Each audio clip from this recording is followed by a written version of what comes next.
pumantay lang kuya dun sa linya. So yun, nagre-record naman siya sa voice command. Malapit kasi sa bibig, baka masyadong malakas.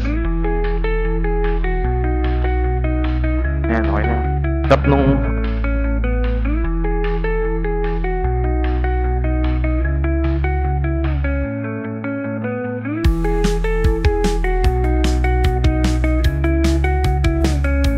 gulong ng palad.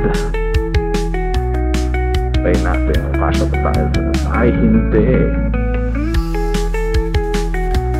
Hindi na kasya dyan. Ito yung isang gusto ko sa motor na to. Kasi, yun nga, big bike siya. Pwede ako pumasok sa expressway. Pero sa traffic, ito, madali siya isingit-singit. Hindi ako hirap. Para lang ako nakapantra. Alam mo yung standard bike na ayan, parang ganyan, mga pan-tricycle. Pero ang pinagkaiba niya lang is mabigat yung motor na dala ko. Maneuverability, kontento ako so far. Kasi pag pupunta ako sa traffic, sa EDSA, yung traffic doon, masarap siya isingit-singit. Hindi ako nahihirapan ng sobra.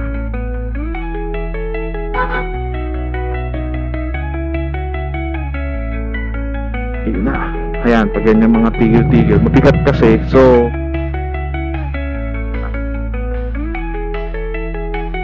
actually pwede na dito sa kanan eh. Hindi lang tayo makaka-pwede.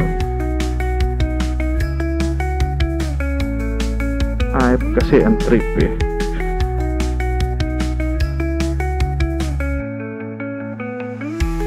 Pero siguro sanayan kung sanay ka na ang pasok, araw-araw mo ito dalhin, gawin pang pasok, siguro madadalian kang i-maneuver to o singit-singit siya.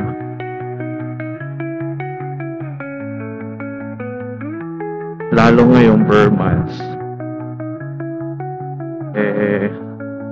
talagang bulto ang sasakyan sa kalye.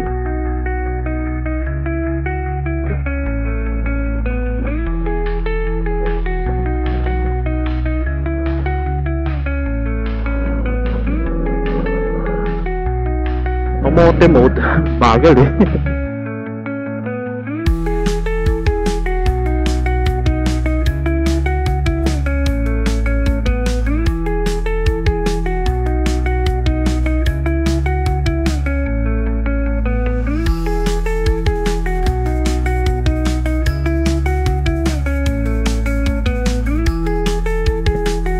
Or its class, dahil may mga ibang ka-segment niya na hindi ganun kabigat, ang gaan lang, parang ano ka lang, kabigat lang ng Vespa ko.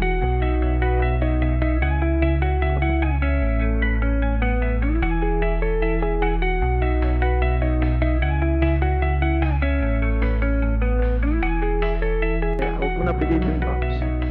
Hindi tayo kasya dyan.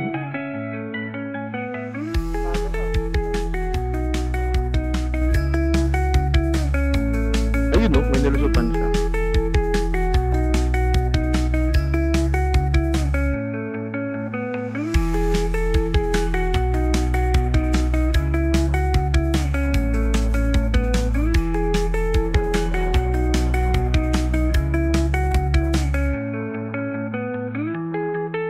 Ayun, nagkasya, di ba? Dapat doon tayo sa kaliwa. Dahil may ipit tayo dito.